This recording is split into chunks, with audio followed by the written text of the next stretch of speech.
नमस्कार दोस्तों, बहुत बहुत स्वागत है आपका आरजी स्मार्ट क्लास में। आज के इस वीडियो में सीटेट एग्जाम के लिए हम ईवीएस के इंपॉर्टेंट क्वेश्चन पर डिस्कस करने वाले हैं और आज हम इस सीरीज के पार्ट 6 पर डिस्कस करेंगे। अगर आप इसके पहले के वीडियोस देखना चाहते हैं तो मैंने डिस्क्रिप्शन में लिंक दिया हुआ है, वहाँ पे जाके आप उन वीडियोस को देख सकते हैं। और जैसा कि आपको पता होगा कि मैं अनअकैडमी पे भी पढ़ाता हूँ, तो अगर आप अनअकैडमी पे मेरी लाइव क्लासेस देखना चाहते हैं तो मैंने अनअकैडमी का भी जो लिंक है वो डिस्क्रिप्शन में दिया हुआ है, वहाँ पे जाके आप मेरी अनअकैडमी पे लाइव क्लासेस देख सकते हैं।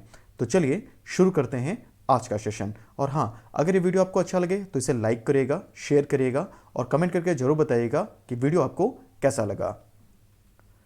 तो आज का पहला क्वेश्चन है, महासागर में सोडियम क्लोराइड के बाद दूसरा सर्वाधिक मात्रा में पाया जाने वाला जो तत्व है वो कौन सा है। तो महासागर में सोडियम क्लोराइड के बाद दूसरा सर्वाधिक मात्रा में पाया जाने वाला जो लवणता वाला तत्व है वो है मैग्नीशियम क्लोराइड और इसका जो परसेंटेज है वो है 10.9%।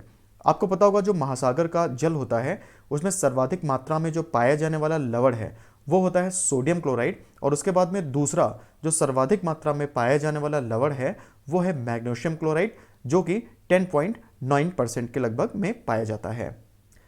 अगला प्रश्न है कि विश्व की सर्वाधिक लवणता वाली झील कौन सी है। तो विश्व की सर्वाधिक लवणता वाली झील है वान झील और ये तुर्की में स्थित है। अगर आपसे पूछें कि भारत की सर्वाधिक लवणता वाली झील कौन सी है तो वो है चिल्का नहीं, भारत की जो सर्वाधिक लवणता वाली झील है वो है सांभर झील और जो कि कहाँ स्थित है, जो कि आपकी राजस्थान में स्थित है। ठीक है, एक बार फिर से मैं रिपीट कर देता हूँ। देखो, भारत की जो सबसे बड़ी मीठे पानी की झील है वो है वुलर झील, जो कि जम्मू कश्मीर में स्थित है। भारत की सबसे बड़ी जो खारे पानी की झील है वो है चिल्का झील, जो कि ओडिशा में स्थित है। और भारत की जो सर्वाधिक लवणता वाली झील है वो है सांभर झील, जो कि कहाँ स्थित है, जो कि राजस्थान में स्थित है। चलिए बढ़ते हैं अगले प्रश्न की तरफ। अगला प्रश्न है कि महासागरों में सूर्य का प्रकाश कितनी गहराई तक जा पाता है। मोस्ट इंपॉर्टेंट क्वेश्चन है ये कि महासागरों में सूर्य का प्रकाश कितनी गहराई तक जा पाता है। सही उत्तर है 200 मीटर। 200 मीटर के जो है 200 मीटर तक जो सूर्य का प्रकाश है वो महासागरों की गहराई तक जा पाता है। अगला क्वेश्चन है कि प्रकाशित मंडल में पाए जाने वाले जीवों को क्या कहा जाता है। काफी इंपॉर्टेंट क्वेश्चन है ये भी कि प्रकाशित मंडल में पाए जाने वाले जीवों को क्या कहा जाता है। सही उत्तर है प्लैंकटन। तो जहां तक कि सूर्य का प्रकाश पहुंचता है तो उसको हम लोग प्रकाशित मंडल बोलते हैं। तो प्रकाशित मंडल में जो पाए जाने वाले जीव हैं तो उनको कहा जाता है प्लैंकटन। आइए बढ़ते हैं अगले प्रश्न की तरफ।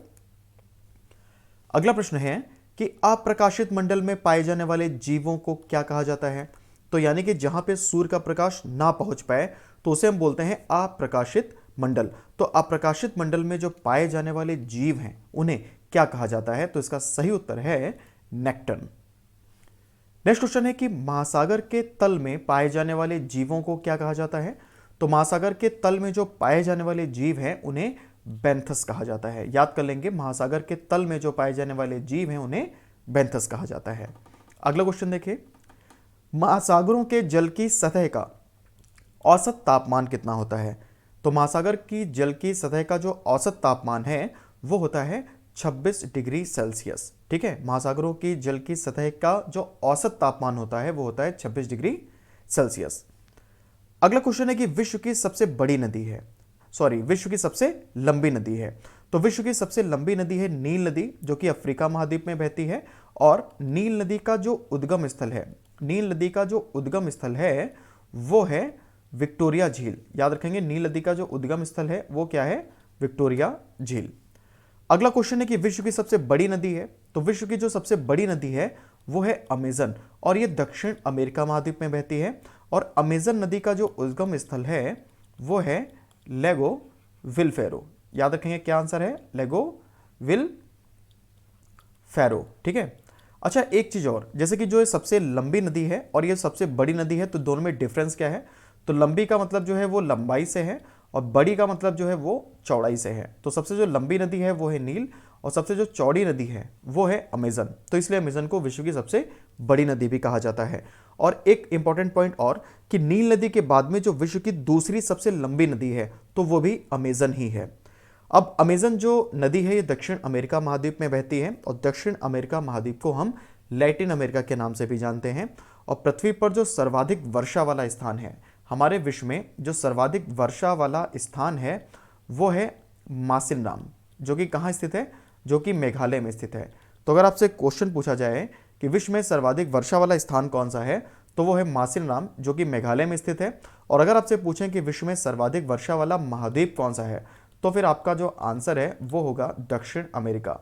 विश्व में सर्वाधिक वर्षा वाला जो महाद्वीप है वो है दक्षिण अमेरिका, और विश्व में जो सर्वाधिक घने वर्षावन है वो भी दक्षिण अमेरिका महाद्वीप में ही पाए जाते हैं। आइए बढ़ते हैं अगले प्रश्न की तरफ।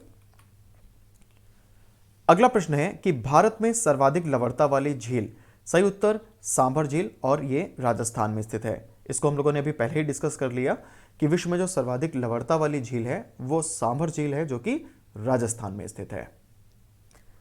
अगला प्रश्न है वनस्पतियों एवं जीवों के संयुक्त पारिस्थितिकी तंत्र को क्या कहा जाता है?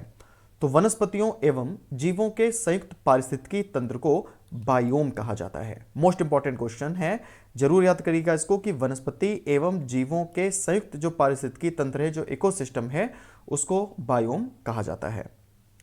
अगला क्वेश्चन है कि पृथ्वी पर पाया जाने वाला सबसे बड़ा जीव कटिबंध कौन सा है? तो पृथ्वी पर पाया जाने वाला जो सबसे बड़ा जीव कटिबंध है वो है बायोम। अगला प्रश्न है कि पृथ्वी पर वनस्पतियों एवं जीवों पर किसका प्रभाव सर्वाधिक पड़ता है? तो उसका सही उत्तर है जलवायु। ठीक है, जलवायु का ही सर्वाधिक प्रभाव पड़ता है पृथ्वी पर वनस्पतियों और जीवों पर। जलवायु से ये निर्धारित होता है कि किस क्षेत्र में कौन सी वनस्पति जो है वो पाई जाएगी। तो अगर आपसे पूछा जाए कि जो वनस्पतियों का वर्गीकरण है या फिर वनस्पतियों की जो विविधता है, उसके लिए सबसे जो महत्वपूर्ण कारक है वो कौन है? तो वो है जलवायु। जलवायु से ये डिसाइड होता है कि किस क्षेत्र में कौन सी वनस्पति जो है वो पाई जाएगी। अगला क्वेश्चन देखें, बायोम। बायोम का जो निर्धारण है वो किसके अनुसार होता है? तो बायोम का भी जो निर्धारण है वो जलवायु के अनुसार होता है।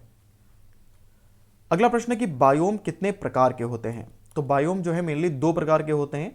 एक होता है आपका स्थलीय बायोम, जबकि दूसरा आपका होता है जलीय बायोम।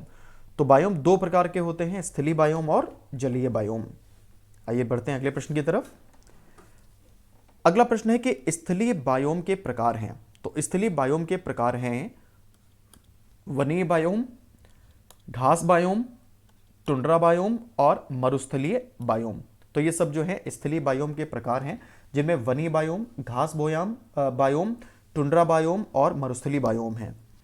अगला प्रश्न है कि जलीय बायोम के प्रकार हैं। तो जलीय बायोम के प्रकार हैं सागरीय बायोम, संक्रमणकालीन बायोम और स्वच्छ जल बायोम। नेक्स्ट क्वेश्चन है कि वनीय बायोम के प्रकार हैं।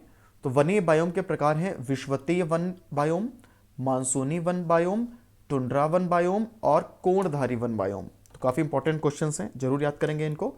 और अगला प्रश्न है कि विषुवतीय वन बायोम में या फिर भूमध्य रेखीय वन बायोम में सर्वाधिक पाए जाने वाले वन किस प्रकार के होते हैं? तो आपका सही उत्तर है सदाबहार वन, जिनको हम लोग एवरग्रीन फॉरेस्ट भी बोलते हैं। तो आपका जो भूमध्य रेखा के वन बायोम वाला क्षेत्र है, वहां पर जो ये सदाबहार वन है ये अधिक मात्रा में पाए जाते हैं। नेक्स्ट क्वेश्चन देखें, भारत में विषुवतीय वन बायोम का विस्तार कहां तक है? तो इसका सही उत्तर है पश्चिमी घाट और असम। तो पश्चिमी घाट और असम में विषुवतीय वन बायोम का विस्तार है। और आपको पता होगा कि भारत में जो सर्वाधिक जैव विविधता है, भारत में जो सर्वाधिक जैव विविधता है वो पश्चिमी घाट में ही पाई जाती है। जो बंगाल की खाड़ी की तरफ वाला एरिया है उसे हम बोलते हैं पूर्वी घाट, और जो अरब सागर की तरफ वाला एरिया है उसे हम बोलते हैं पश्चिमी घाट। चलिए बढ़ते हैं अगले प्रश्न की तरफ। अगला प्रश्न है कि किस वन बायोम की प्राथमिक उत्पादकता सर्वाधिक है? तो किस वन बायोम की प्राथमिक उत्पादकता सर्वाधिक है? सही उत्तर है विषुवतीय वन बायोम।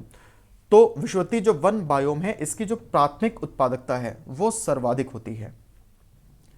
नेक्स्ट क्वेश्चन है कि विश्व के कितने प्रतिशत भाग पर विषुवतीय वन बायोम का विस्तार है?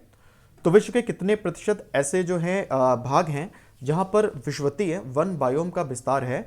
तो इसका सही उत्तर है 13%। याद रखें 13% इसका सही उत्तर है।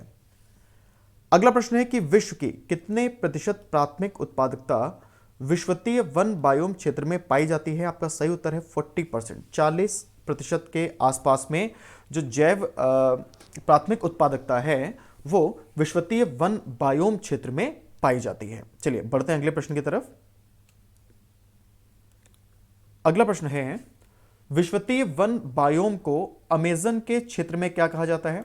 तो विश्वतीय रेखाई जो आपके वन बायोम हैं तो इनको अमेज़न के क्षेत्र में सेल्वास के नाम से जाना जाता है। काफी इंपॉर्टेंट है, जरूर याद रखेंगे, ठीक है। तो विश्वतीय वन बायोम को अमेज़न के क्षेत्र में क्या कहा जाता है? सेल्वास कहा जाता है। नेक्स्ट क्वेश्चन है कि विश्वतीय वन बायोम में पाए जाने वाले प्रमुख वन कौन से होते हैं? तो इसका सही उत्तर है रोजवुड, रबर, सिनकोना और नारियल। तो ये वो प्रमुख वृक्ष हैं जो कि विश्वतीय वन बायोम क्षेत्र में पाए जाते हैं। अगला प्रश्न है कि किस वन बायोम में जीवों को प्रवास नहीं करना पड़ता है? तो आपका सही उत्तर है विश्वतीय वन बायोम, ठीक है। विश्वतीय वन बायोम या फिर भूमध्य रेखीय वन बायोम, तो इस बायोम में जो जीव हैं उनको प्रवास नहीं करना पड़ता है। अगला प्रश्न देखें, मानसूनी वन बायोम क्षेत्र में किस प्रकार के वन पाए जाते हैं? तो जो मानसूनी वन बायोम क्षेत्र है तो इसमें जो है मानसूनी वन पाए जाते हैं। बढ़ते हैं अगले प्रश्न की तरफ। नेक्स्ट क्वेश्चन काफी इंपॉर्टेंट है कि उत्तरी पूर्वी भारत में किस प्रकार के वन पाए जाते हैं? ये काफी इंपॉर्टेंट क्वेश्चन है कि आपका जो उत्तरी पूर्वी भारत है वहां पर किस प्रकार के वन पाए जाते हैं? तो आपका जो सही उत्तर है वो हो जाएगा मानसूनी वन, ठीक है। उत्तरी पूर्वी भारत में किस प्रकार के वन पाए जाते हैं? तो आपका सही उत्तर है मानसूनी वन। नेक्स्ट क्वेश्चन है कि मानसूनी वन बायोम क्षेत्र में पाए जाने वाले प्रमुख वन कौन कौन से होते हैं? तो इसका सही उत्तर है बरगद, पीपल, आम, नीम, साल और जामुन। तो मानसूनी वन बायोम क्षेत्र में पाए जाने वाले ये प्रमुख वन हैं जो कि अपने भारत में पाए जाते हैं, क्योंकि अभी आपको मैंने पहले भी बताया जो भारत की जलवायु है वो उष्णकटिबंधीय मानसूनी जलवायु है। तो मानसूनी वनों की अधिकता है भारत में, तो ये सभी वन हमें देखने को मिलते हैं भारत में। अगला प्रश्न है कि उत्तरी गोलार्ध एवं दक्षिणी गोलार्ध के पश्चिमी भागों में किस बायोम का विस्तार है? तो उत्तरी गोलार्ध एवं दक्षिणी गोलार्ध के पश्चिमी भागों में भूमध्य सागरीय वन बायोम का विस्तार है और इसको विश्व का फल उद्यान भी कहा जाता है, ठीक है। जो भूमध्य सागरीय वन बायोम क्षेत्र है तो इसे विश्व का फलोद्यान भी कहा जाता है। चलिए बढ़ते हैं कल के प्रश्न की तरफ। तो कल मैंने आपसे प्रश्न पूछा था कि दक्षिण अमेरिका के घास के मैदान क्या कहलाते हैं? तो इसका सही उत्तर है पंपास। उत्तरी अमेरिका के जो घास के मैदान है वो कहलाते हैं प्रेरी, जबकि दक्षिणी अमेरिका के जो घास के मैदान है वो कहलाते हैं पंपास। तो जिन स्टूडेंट ने इस क्वेश्चन का सही आंसर दिया है उन सभी को बहुत बहुत कॉन्ग्रेचुलेशन। तो चलिए बढ़ते हैं आज के प्रश्न की तरफ। तो आज का प्रश्न है कि जिम कॉर्बेट नेशनल पार्क किस राज्य में स्थित है? काफी इंपॉर्टेंट क्वेश्चन है ये कि जो जिम कॉर्बेट नेशनल पार्क है वो किस राज्य में स्थित है। चलिए, तो अगर आपको ये वीडियो अच्छा लगा हो तो इसे लाइक करिए, शेयर करिए और कमेंट करके जरूर बताइएगा कि वीडियो आपको कैसा लगा। तो आज के लिए इतना ही। देखते रहिए आरजे स्मार्ट क्लास। धन्यवाद।